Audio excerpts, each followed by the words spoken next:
I've been waiting to say this all day. I'm a soldier in the army of Uncle Jam. Now that may sound like it's crazy, but it's stuck in my head, man. Now, if you're a Funketeer and not a Mouseketeer, you understand exactly what I'm saying. It was an album out years ago by Paul and Funkadelic and George Clinton, Uncle Jam's Army. Now, I wonder if you remember that, Mr. DeMaurice. Uncle Jam's Army. What do you know about that, boss? Yeah, I know a little bit about it. I know a little bit about it. Now you make Hmm. me question the songs that that I would have thought you was off your rocker for a second there. I'm like, what is he doing? I tell you, man, I'm gonna say before we get to our songs and really get this episode started, man. I watched a video yesterday of Sly Stone, a documentary, I should say, of Sly Stone. If you get a chance, man, I advise everyone to watch it.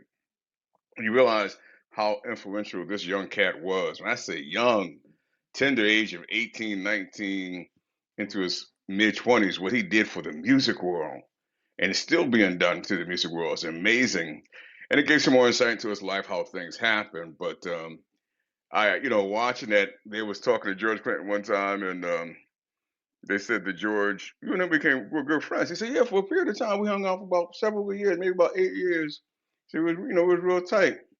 He said, "Well, what you guys do?" He said, "Oh, well, I'm gonna tell you." He said, "90% of our relationship was basically just getting high."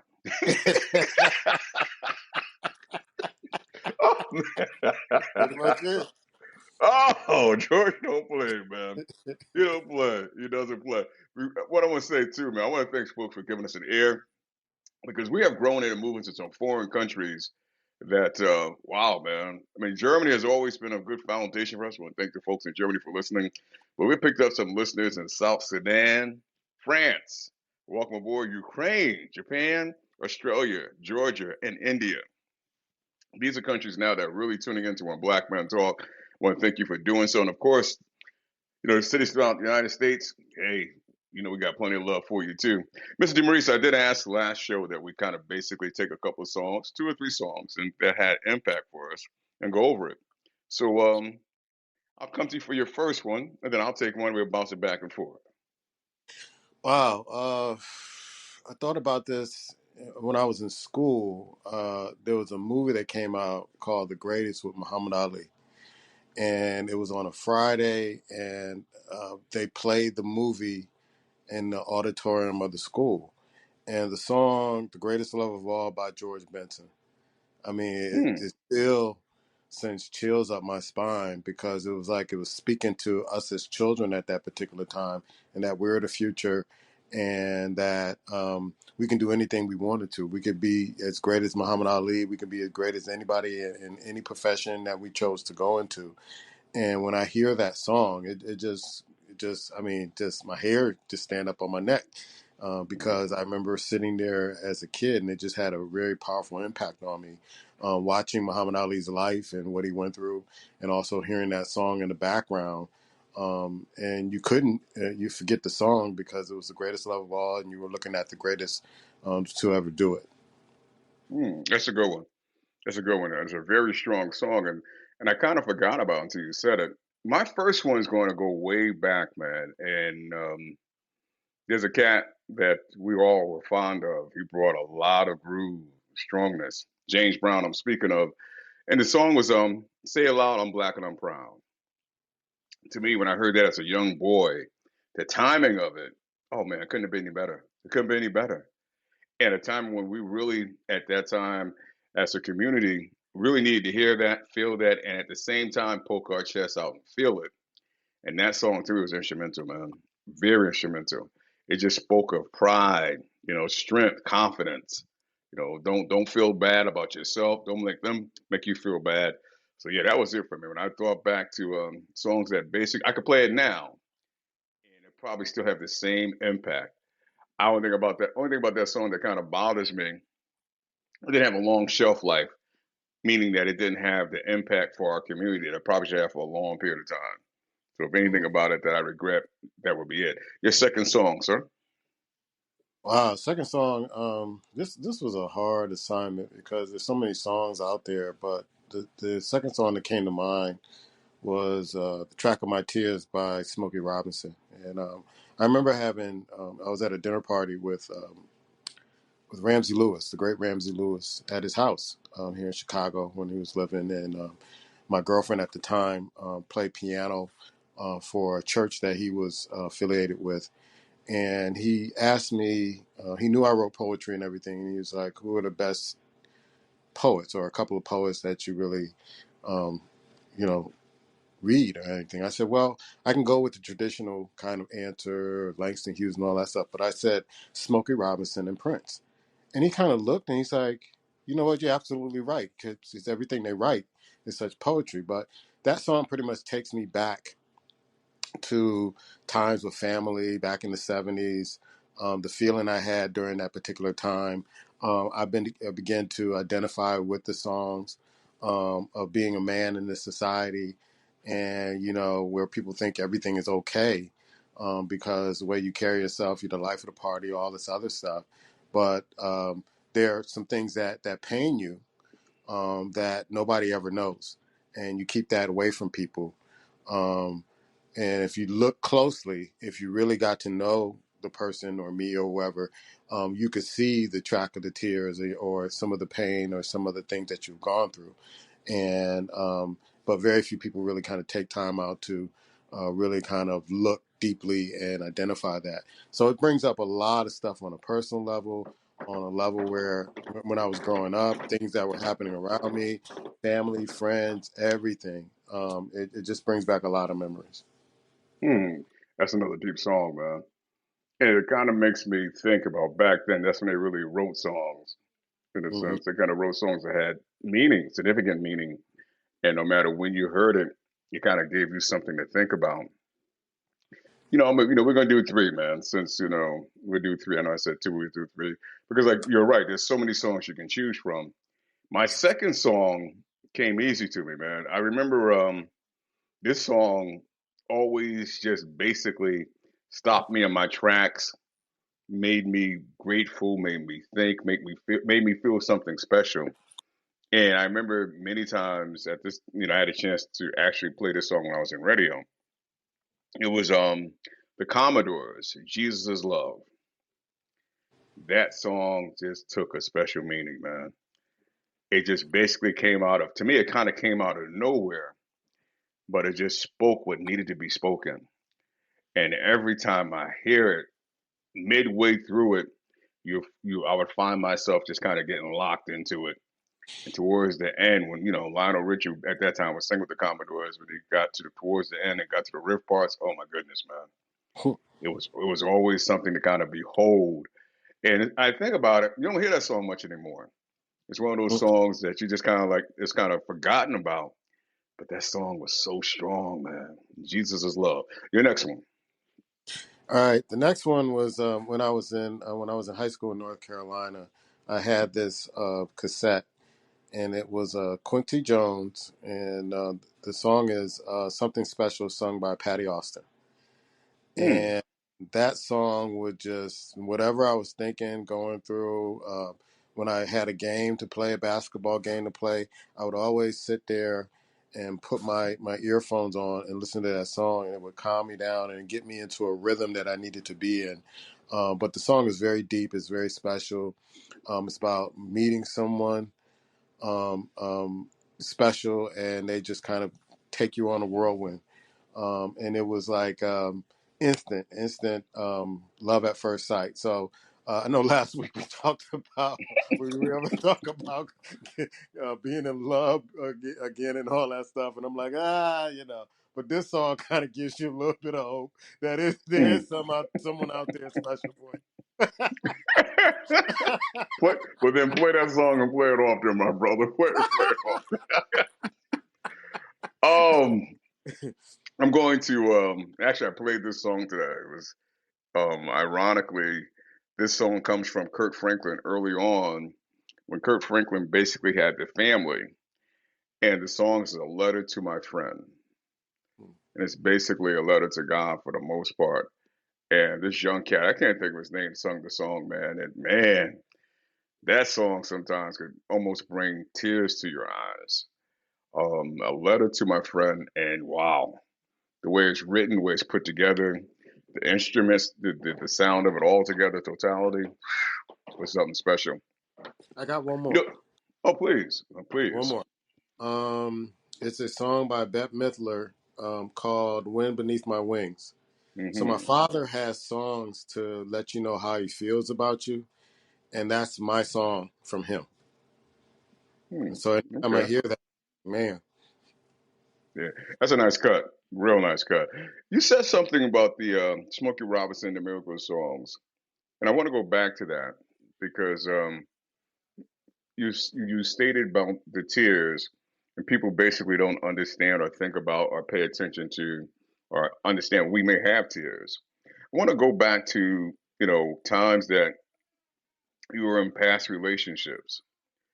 Did you think that they cared about your tears, or you might have been reluctant to let them know that you had tears? If you had to kind of take a generalization.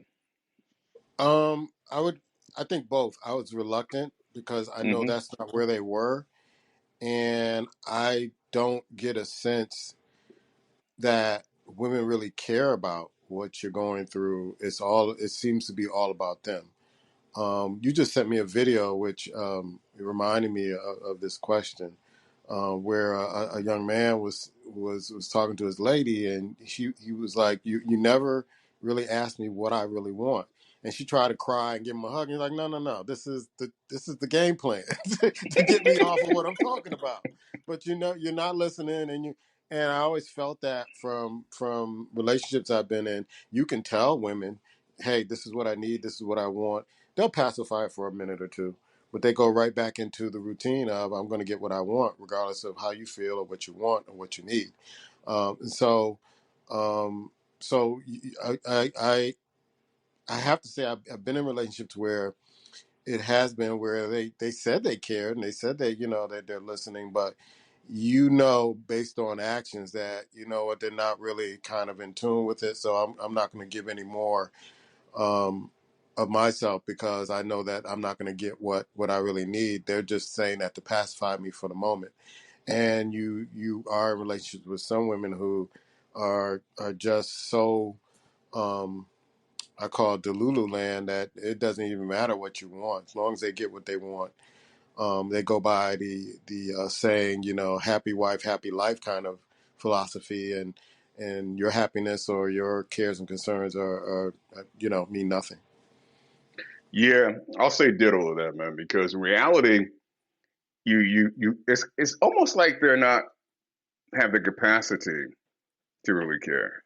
Mm. And like you said, they come across and act like it's relevant to them, but it's not for long before they fall back in and show you what they're really trying to acquire or what they're trying to gain is what's really important to them. Mm.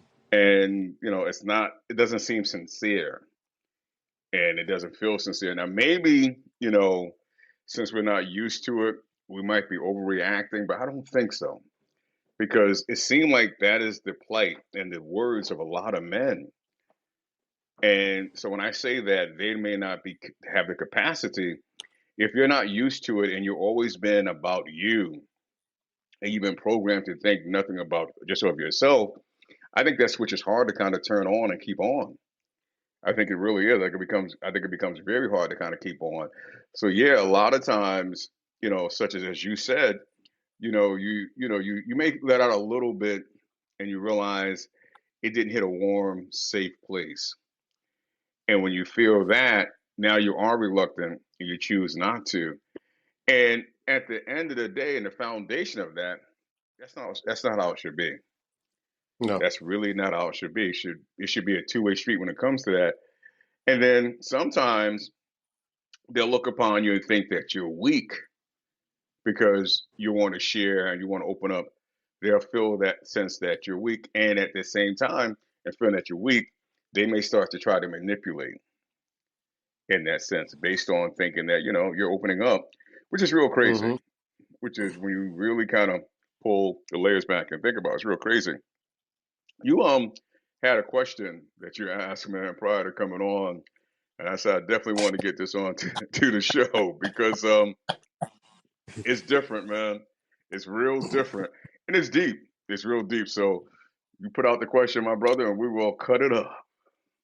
All right. So last week we talked about whether or not we'll ever be in love again at this stage in our journey, and I made some comments about I'm just looking for I guess companionship at this particular time, and whether or not we can take each other's if you can tolerate my Bengay smelling after I work out and all that, and I can tolerate your teeth out Oh, out there. Nah, I'm just joking. But anyway, the question I had was because it sounded like we all were side pieces at one particular point. We messing with somebody else's, either wife or girlfriend or whatever.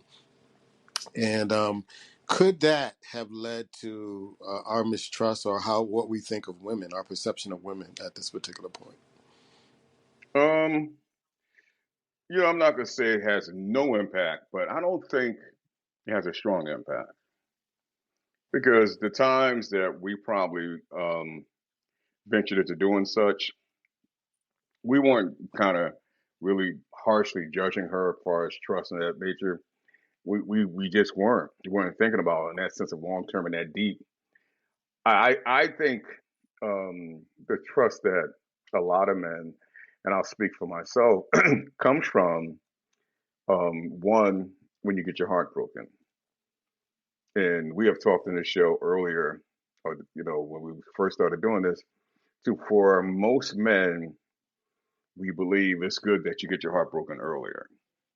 But it set the stage on once that happened, you're not as fully trusting as you were prior to that happening.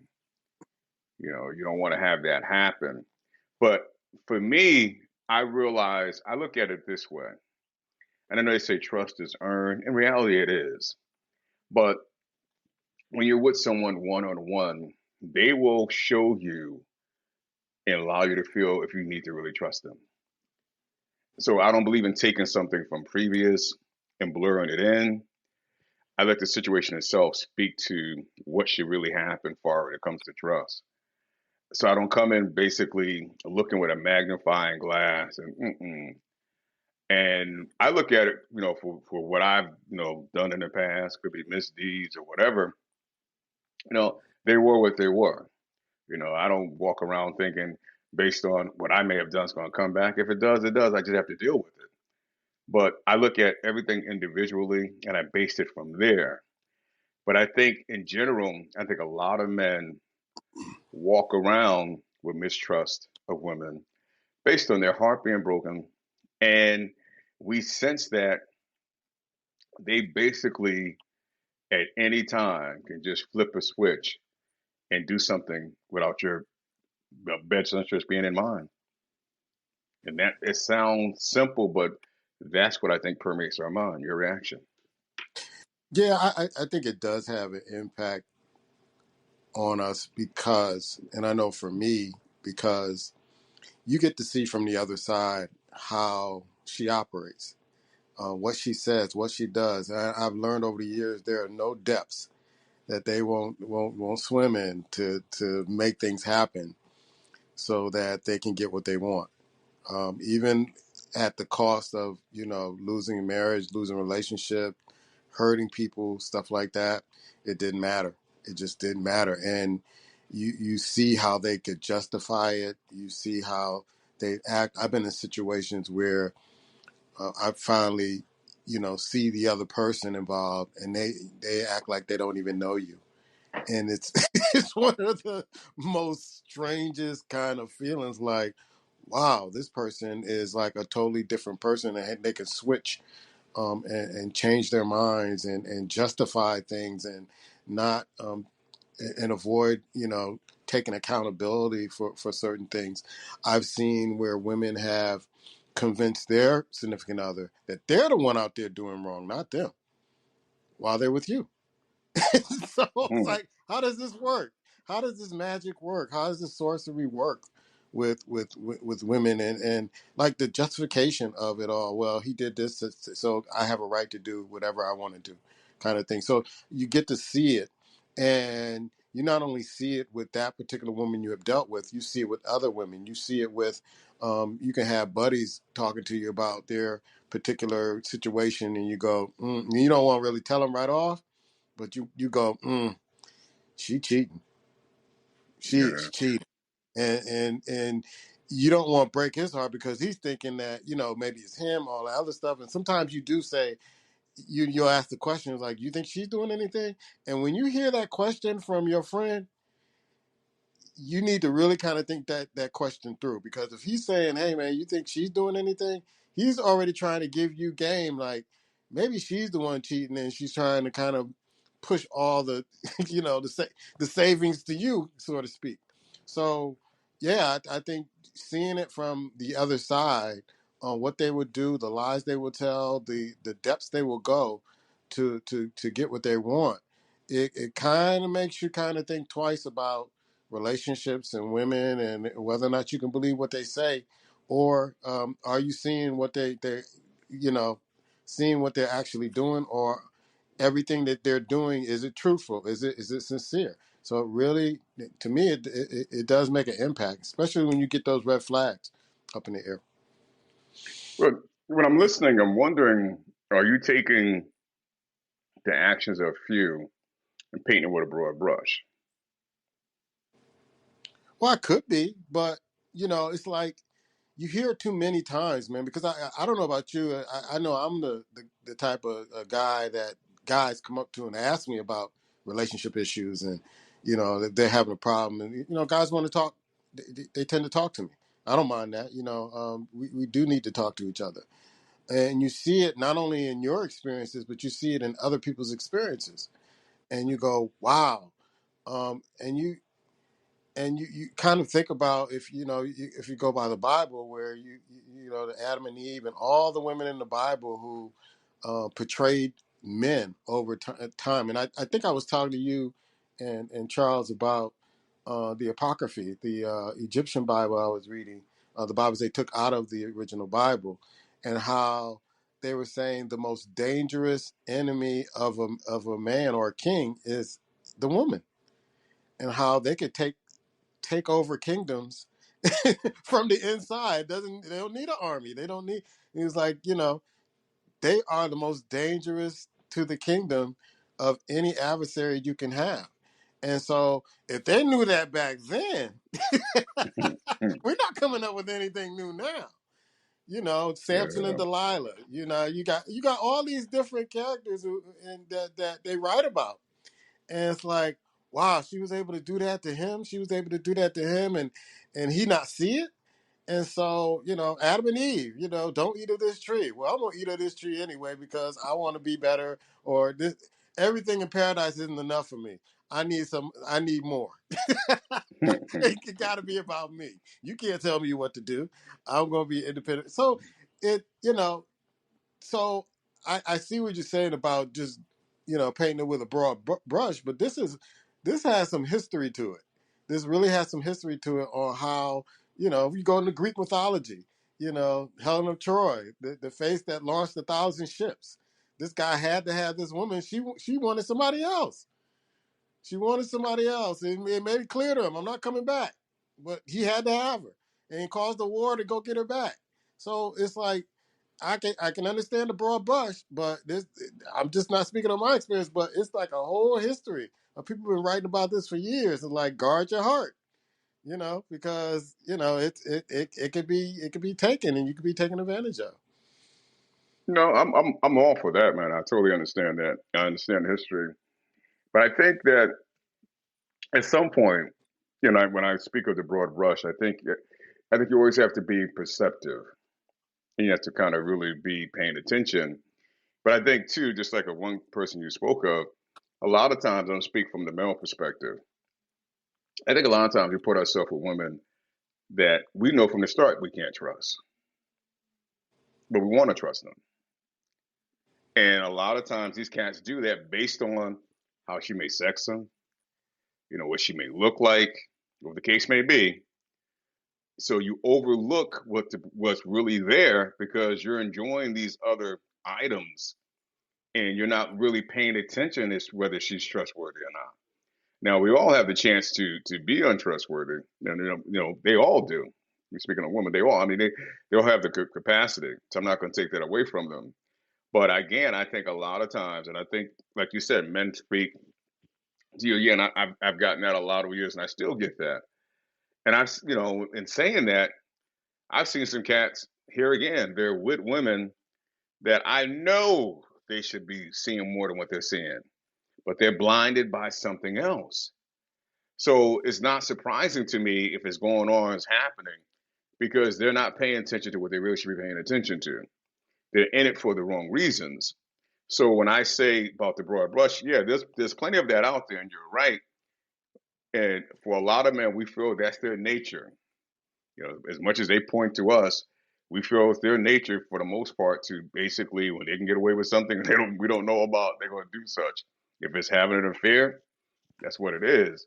But that's why I fall back into the individual thing, because you should be able to, especially as a man, if you live for a period of time, you should be able to understand some things, see some things, feel some things, and realize there's a strong potential of this here. Now, even if realizing that or thinking that it's not and it happens, that's life. It is. It's a part of life. Whether we want to accept it or not, it's a part. Like you say, you can go back many years, it's nothing new.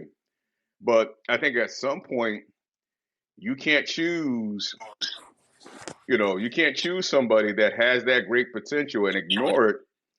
And then when it happens, go, well, that's how women are. And women do the same thing with men.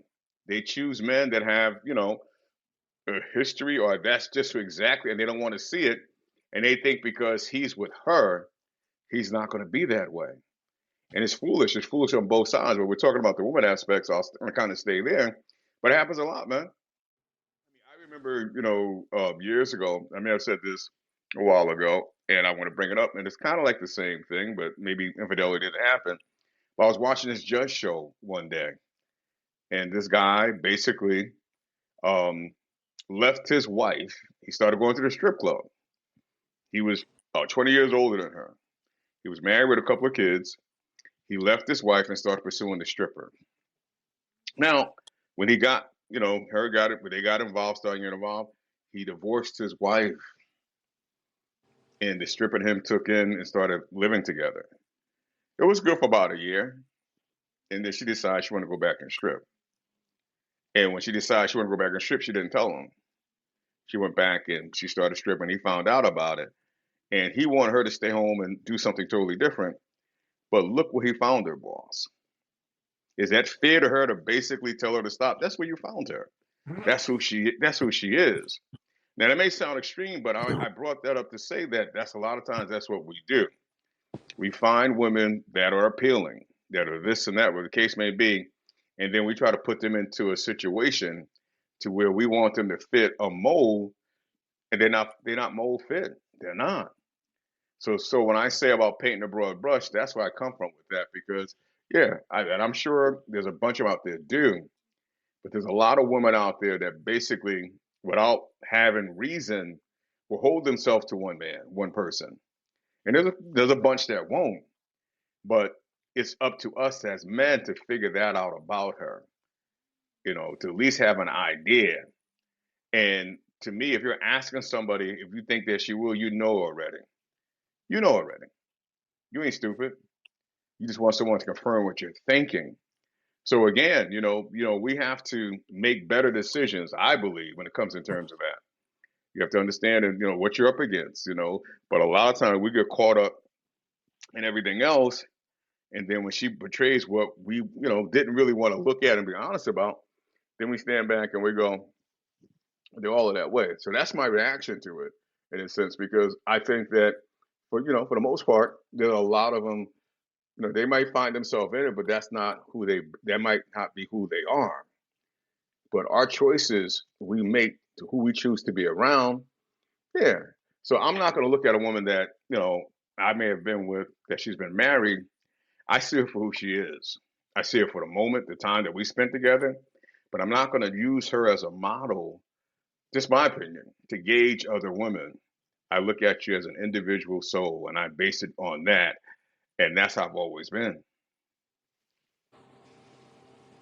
Yeah. Yeah, that's the thing. We were just talking about earlier.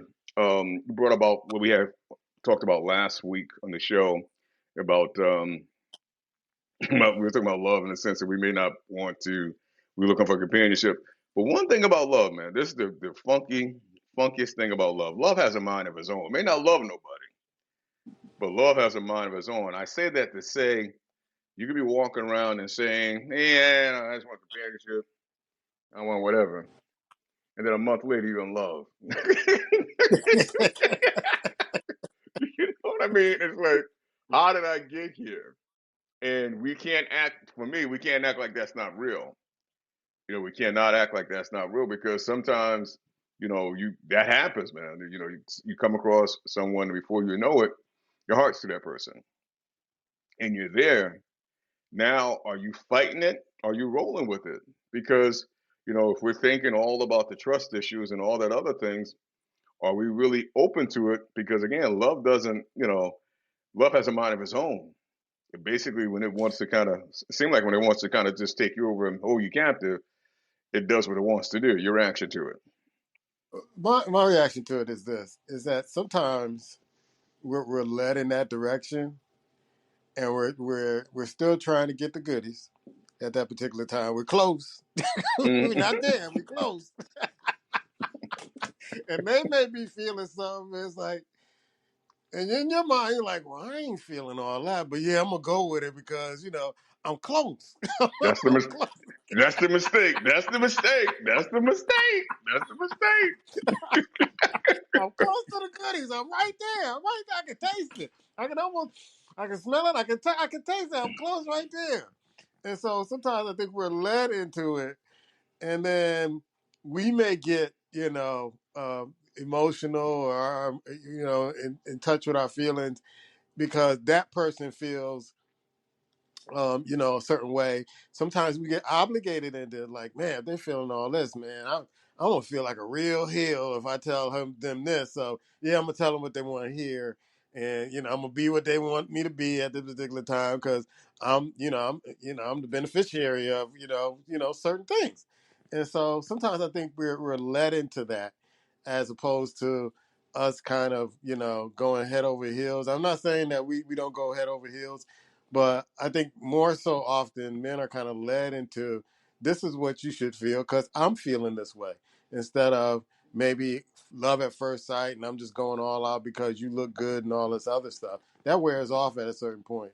But I think on the other side of the coin, when we do that and we realize that, hey, this person ain't feeling the same way I'm feeling, you're feeling used now because like you've been given all this stuff and it's not being reciprocated. I've always looked at it, and you're right. I always looked at it though at that point when you said that they're saying something you don't feel it. You can't say it, man.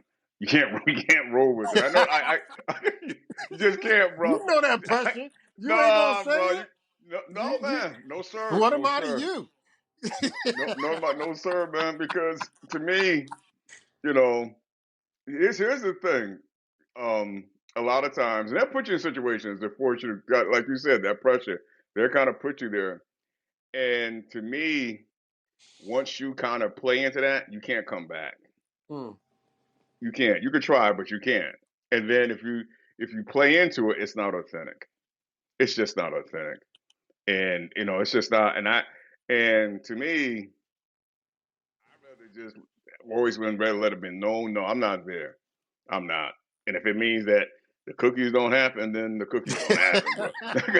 Because But they're my right thing, there, bro. They're I right there. know, They I right. know, I know, I know. But I'm telling you, man, my thing has always been, how is life going to be after you get the cookies?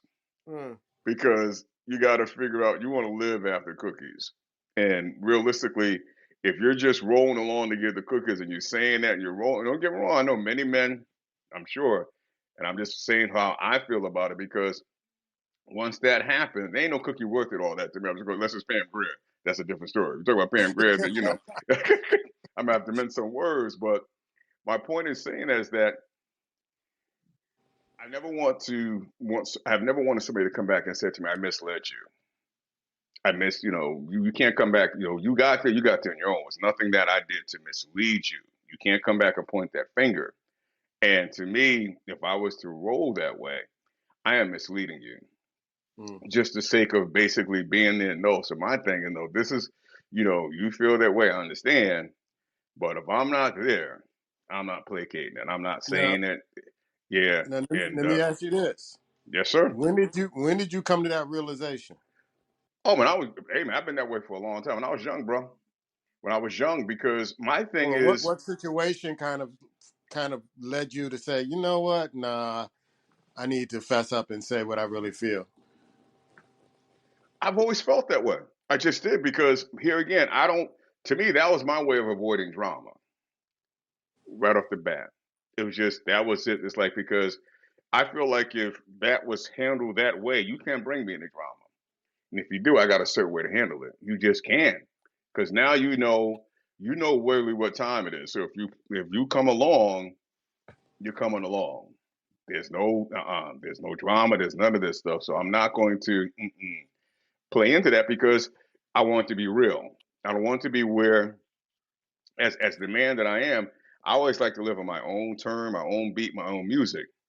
So if I'm basically saying that to you, that's not my music. That's your music. I'm trying to dance to get something from you, and it's like, I'd rather go without it than to have that of a headache to think that been misled.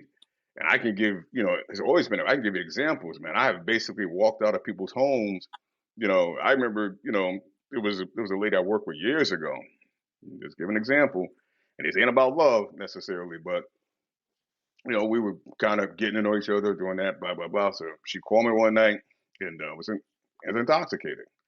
Called me, go by Friday night, and and she wanted to bring me to the bed. I said, "Well, when this happens, what does this mean?" She said, "It means you're my man." Mm. No, I'm not your man. Now I could easily went in there and went through and basically act like I was for a period of time, and then played a game and got out. I was like, no, no, no, no, no. I'm not. To me, that doesn't mean the same thing.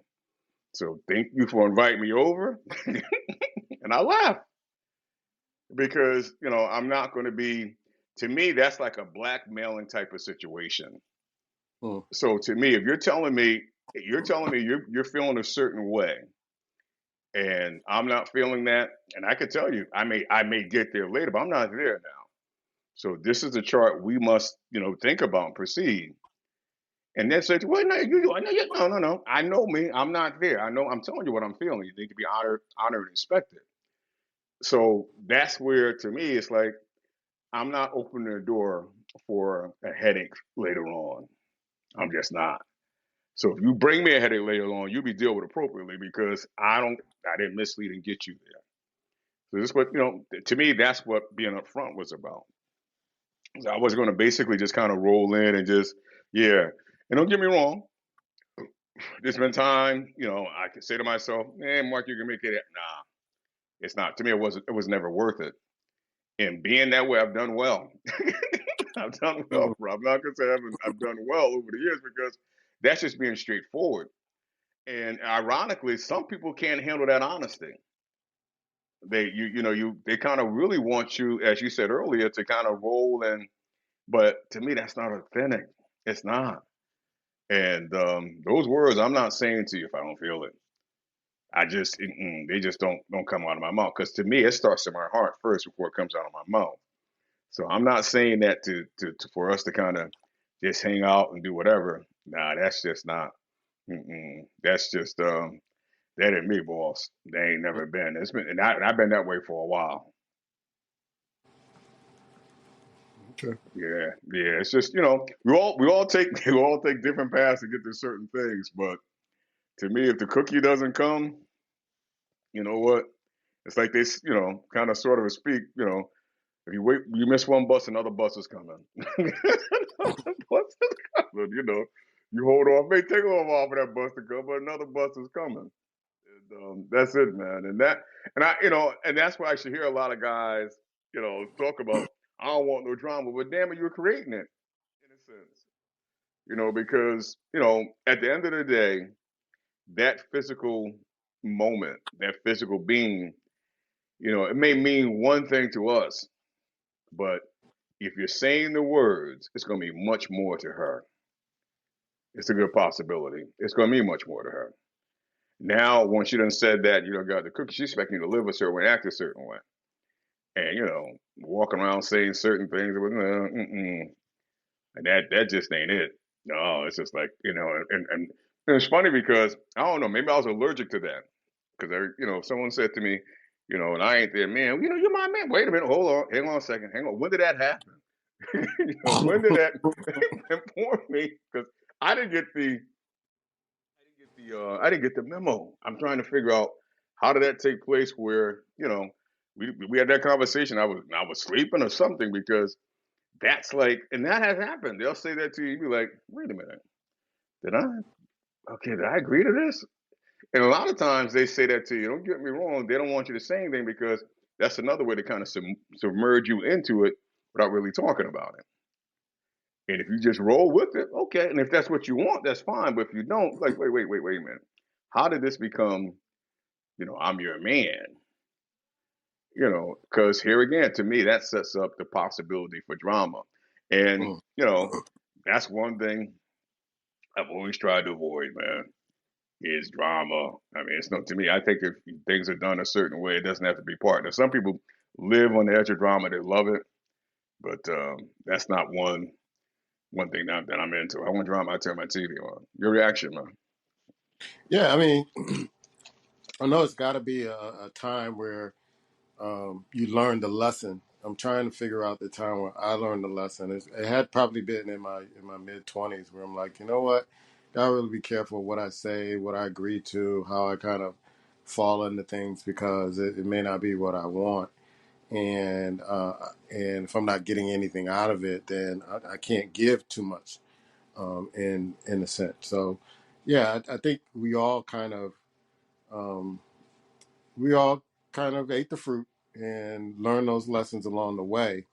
So I'm just trying to gauge when you did that or when I did that. Okay. I times hmm I where think it's like, okay, I learned I this think lesson. I ain't gonna do that no more because this is what it brings. So, yeah. I might have a moment for you. I was thinking about it, Okay. and you know the person, and this might be the moment. It may not be the moment, but you know the person because you were in Connecticut at the time. You remember years ago when I think remember I was dating. I'm going to say D. Well, I'll say Denise. Yeah, Her name I is know Denise. you're talking Yep, about. Denise. Yep. And I was, remember her, Yeah. and I remember um, dating her, and we were together. We were together for a little while, and said to her, we were laying in bed.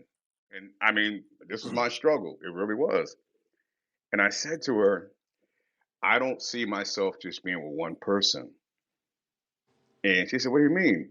I said, I just find it hard for me to be with one person. Now, I'm being honest. And she said, I don't understand why you just can't be with one person. And this came out of my mouth. And I always remember this. I said, because there's so much pussy out there. Mm. Now, it sounds crazy, but that's a young man that's speaking what he's feeling. And, she had a reaction to it, but how more honest can I be? Yeah. Yeah. And she said, you're not going to get half of it. Well, yeah, she's probably right, but I'm back in my head when she said, I'm thinking, well, I'm going to get some of it. I'm gonna get as much as I can. Yeah. Get some, get some of it. I'll You give it know, the whole so, college try. Yeah. so, realistically, and you know how far that go back. That goes Mhm. way back. Yeah. Now, I could have said to her, not said that at all, thought that, felt that, and thinking if I'd have said it would hurt her feelings and just move around it and play it around it, could have easily done that. Chose not to. Chose not to. And if I think back, man, I was what, 20, 21 maybe, 19, Mm. so anywhere between 19 and 21. So it goes way back there. that's where that was kind of planted. Just like, no, it's what it is. No sugarcoating. Yeah. So yeah, I guess it's more I thought about it, that just popped up, but and it's ironic again. You remember and you know it, so it kind of clears up even more. But that's how far it goes back, man. That's how far it goes back. Can Yeah, you I could say remember? the same thing. Yeah, the Mm-hmm. same thing. In my 20s, it's like you realize the things you agree to or the words that you say, and maybe even the late 20s, even in my in my my ex marriage. Yeah, it's like, you know what? I really shouldn't have agreed to do this. I really shouldn't have let this kind of just go and say, well, you know what, whatever. And that because you lose out in that. You really do lose out, and you don't want to lead anybody on. And even if you're this close, you don't want to lead anybody on like that. And I realize that even if when you're this close and you're honest, you still, uh, quote unquote, win the prize for being honest. Win the prize. You get the big bear. Oh, yeah, you get the big bear. Yeah, But you get the big bear. You can select any bear you want from the yeah. yeah, So yeah, go but ahead. my question to you, I'm sorry if I interrupt you, but my question to No you, problem. in saying that, has honesty really been respected in your life?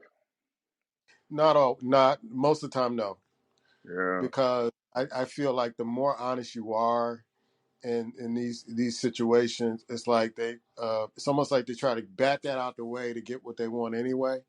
Because I remember I even put it down on paper sometimes and let the person know, like, listen, this is how I'm feeling.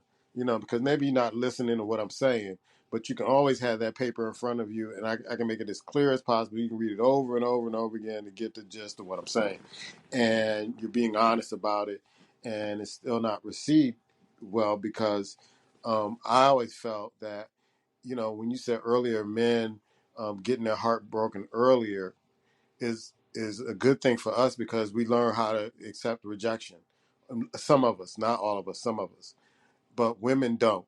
They can't. They can't stand rejection. They won't accept rejection. If they want something, they feel it's in you. They're not going to. I don't care how much time elapsed. They're going to keep coming back until they get what they want.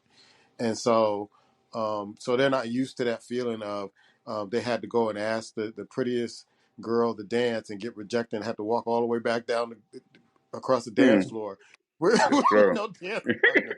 So Yes, they sir. never had to experience that. We had to experience that. We know how that feels, and so now we're better equipped to deal with. Okay, if you don't want to dance, there's somebody else who want to dance. So we're quick to go to somebody else and say, brush that off like a duck with water, and we're off to the next little riverbank. And so I understand that, but I don't get when I'm telling you the truth and I keep telling you, not listening.